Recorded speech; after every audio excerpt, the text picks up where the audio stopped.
les quiero hablar de un personaje que es central para entender lo que se viene en otro de los grandes conflictos que hay hoy en el mundo, el conflicto entre Rusia y Ucrania. Y ese personaje es un nombre que vas a empezar a escuchar cada vez más en los próximos meses. Haceme caso, acordate de esto que te estoy diciendo. Ese nombre es Keith Kellogg. Es un general retirado y es el elegido por Donald Trump para asesorarlo en la cuestión Ucrania-Rusia, Rusia-Ucrania. ¿Quién es este personaje? Y sobre todas las cosas, ¿qué propone respecto de cómo salir de esta guerra que ya cruzó el umbral de los 1000 días y que se prepara para entrar en el comienzo del año que viene, el 24 de febrero de 2025, en 3 años de un conflicto que, como sabemos, puso patas para arriba a todo el orden internacional? Primero algunos datos característicos y te diría llamativos del personaje, y el primero es la edad. 80 años tiene. Estamos hablando de una persona de 80 años. Está bien, si consideramos que la política estadounidense viene caracterizándose por estar dominada por personas mayores, como lo fue Biden, retirándose con 82 años, o como lo es el propio Trump, que está asumiendo con 79 su segundo mandato en la Casa Blanca, no es tan llamativo. Pero de todas maneras, que alguien que no tuvo cargos tan importantes en la administración pública reaparezca hoy con una responsabilidad tan grande a los 80 años es un dato interesante. Te decía, general retirado con muchísima experiencia en combate y en ámbitos de decisión sobre combate. ¿Por qué? Bueno, primero porque fue veterano de la guerra de Vietnam. Allí tuvo un papel destacado, primero como soldado raso, después con algunas responsabilidades de tener tropa a cargo. En el año 90 y 91, él participa de la Guerra del Golfo, la Operación Tormenta del Desierto, como ya una figura importante dentro del ejército estadounidense, con ya responsabilidades significativas, y se retira en el año 2003 con el rango de teniente general. Pero ya meses después de ese retiro es convocado nuevamente para tener un rol importante justamente en Irak, la guerra que se había abierto en ese momento. Recordemos las dos guerras que se hablan en paralelo, casi en paralelo en realidad. Primero fue Afganistán, inmediatamente después Irak, luego de lo que fue el ataque de Al-Qaeda contra los principales blancos de los Estados Unidos el 11 de septiembre de 2001. Y en Irak lo que él hace es básicamente un rol de administrador de las fuerzas de la coalición que lideraba Estados Unidos allí, luego de la caída de Saddam Hussein. Y él después empieza a acercarse al universo republicano, a la política, como un asesor en materia de defensa, y ya desde 2016 se acerca al mundo de Donald Trump. Primero, como asesor durante la campaña, dándole letra respecto de qué posiciones tomar ante muchos conflictos. Luego, como jefe de gabinete del Consejo de Seguridad Nacional, que es el ente que básicamente asesora al presidente en materia de política exterior vinculada a la seguridad y la defensa. Es un cuerpo importantísimo y él era el coordinador de alguna manera, no era el jefe, que es propiamente el consejero de seguridad nacional, pero sí tenía un rol importante de coordinación de los equipos que formaban parte de eso. Él después se va a trabajar dentro de la Casa Blanca con Mike Pence, se convierte sí en su consejero de seguridad para la vicepresidencia, y después de la salida de Donald Trump siempre defendió la política de Donald Trump y estuvo siempre cerca.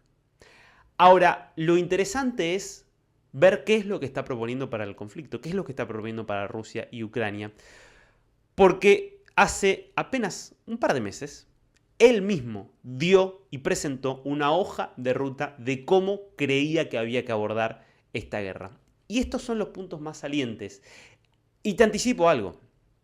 Contrariamente a lo que muchos creían, y es que con Trump esto automáticamente se convierte en un cortarle la cabeza a Ucrania y servirse en bandeja a Vladimir Putin por la cercanía y la sintonía que tienen Trump y Putin, la verdad es que a la luz del historial de Kellogg, no pareciera que vaya a ser ese el abordaje que va a tener la administración Trump. ¿Por qué? Entre otras cosas porque es alguien que criticó duramente a Rusia por la invasión de Ucrania, que dijo, la verdad es que lo ideal sería que Rusia pudiera ser derrotada, pero al mismo tiempo criticó también duramente la forma en la cual la administración Biden fue encarando esta guerra. Entre otras cosas porque lo que sostiene Kellogg es que Rusia en las condiciones actuales no puede ser derrotada. Por más que le pudiera gustar a Kellogg, a Trump, a Biden o a quien sea, la realidad objetiva indica que para derrotar a Rusia tendría que haber un involucramiento totalmente activo, generalizado y masivo por parte de Estados Unidos. Es decir, tendría que haber una guerra entre Rusia y Estados Unidos, algo que evidentemente no va a ocurrir, al menos no por voluntad directa de gobiernos mínimamente razonables, porque implicaría una guerra terminal a nivel global. Sobre esa hipótesis y a partir de esa convicción es que él plantea lo siguiente.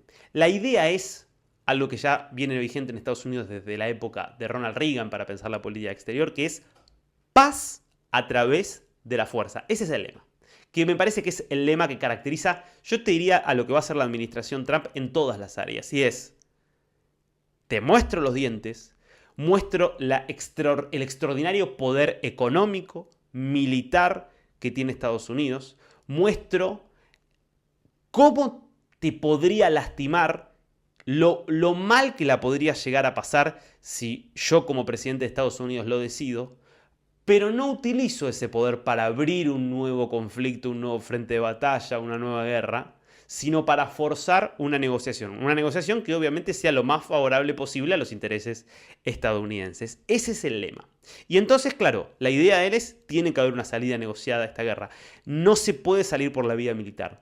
Y en todo caso, una salida por la vía militar va a terminar siendo más temprano que tarde favorable a Rusia.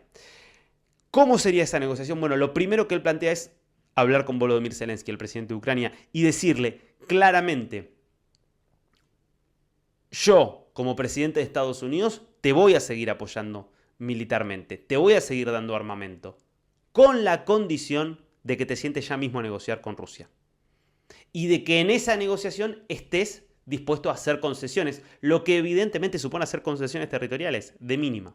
Está claro ya, me parece para todos, al menos salvo para lo que es públicamente el establishment demócrata y lo que viene planteando Biden, que sigue diciendo que Ucrania puede ganar la guerra, que Rusia puede ser derrotada, sigue siendo claro ya para todos los que mínimamente son observadores independientes y con sentido común, que Rusia no va a ser derrotada y que Ucrania lamentablemente no va a poder recuperar los territorios ocupados por Rusia, que son casi el 20% del territorio ucraniano. Es profundamente injusto, pero es la realidad. Entonces, lo primero es condicionar a Ucrania planteándole, tenés que sentarte a negociar con Rusia, tenés que estar dispuesto a hacer concesiones. Si lo haces, te vamos a seguir apoyando. Si vos pretendés continuar con la guerra sin negociar, vas a recibir cero apoyo de los Estados Unidos, lo que hace inviable continuar con la guerra.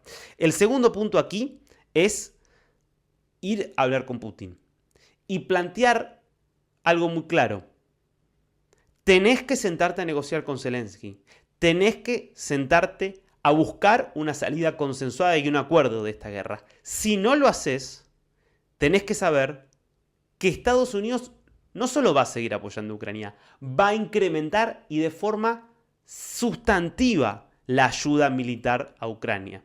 Es decir, la idea aquí es hacerle saber a Putin que si no aprovecha la posibilidad que le está dando Estados Unidos de negociar, la consecuencia va a ser una guerra que se va a volver más difícil de lo que viene siendo hasta ahora, porque Estados Unidos estaría dispuesto a ofrecerle, insisto, mucho más apoyo del que le había dado la administración Biden a Zelensky. Esto digo, insisto, según la hoja de ruta propuesta por Kellogg. Tercer punto, congelar la idea de un ingreso de Ucrania a la OTAN. Posponerla indefinidamente, plantearle tanto a Putin como a Zelensky, esto en principio por ahora no va a pasar. Esto es necesario para Putin, que tiene como un objetivo central que Ucrania no ingrese a la OTAN. Y es necesario, por lo tanto, convencer a Zelensky que todo lo que le vienen diciendo los líderes de la OTAN, los líderes europeos, los líderes estadounidenses que le dicen sí, va a ser, ya está en proceso, de hecho, Ucrania para ser miembro de la OTAN. No, esto no va a ocurrir. Lamentablemente no va a ocurrir. Sí, es un país soberano y todo lo que ya sabemos, pero las condiciones actuales de la guerra con Rusia hacen que sea imposible pensar en una salida a este conflicto si Ucrania no se compromete a no ser parte de la OTAN. Y lo último es, al mismo tiempo que se le quita a la OTAN como vía, garantizarle algún tipo de arquitectura de seguridad a Ucrania. Darle algunas garantías al gobierno ucraniano de que en caso de que Rusia incumpla lo pactado y decida atacar de alguna forma, Estados Unidos y sus aliados van a estar ahí para apoyar nuevamente a Ucrania y de forma automática. Este es el plan, lo que propone Kellogg. Obviamente esto va a ser matizado por las opiniones de otros miembros del gabinete y del consejo asesor que tiene Donald Trump, pero me parece que algo bastante parecido a esto es lo que se va a intentar. ¿Tendrá éxito? No lo sabemos. ¿Que Ucrania tarde o temprano va a tener que aceptar esto? Me parece que es lo más probable porque no tiene un camino alternativo. La duda aquí es si se puede convencer a Putin, si se puede convencer a Rusia de que acepte este camino, porque hay muchos dentro de Moscú que creen que esta guerra hay que continuarla, de que si se continúa con esta guerra, a pesar de todos los costos que esto pueda tener para Rusia, es posible terminar cumpliendo el objetivo original de quedarse con toda Ucrania o con una parte mucho más grande de Ucrania. ¿Cómo se resolverá esto? Aún no lo sabemos. Lo que se espera es que haya alguna vía, por lo menos que se abra para una salida negociada, que permita poner fin a una guerra que ha sido de las más brutales que ha tenido la historia reciente a nivel mundial y que sobre todo se ha convertido ya en una amenaza existencial para el orden mundial.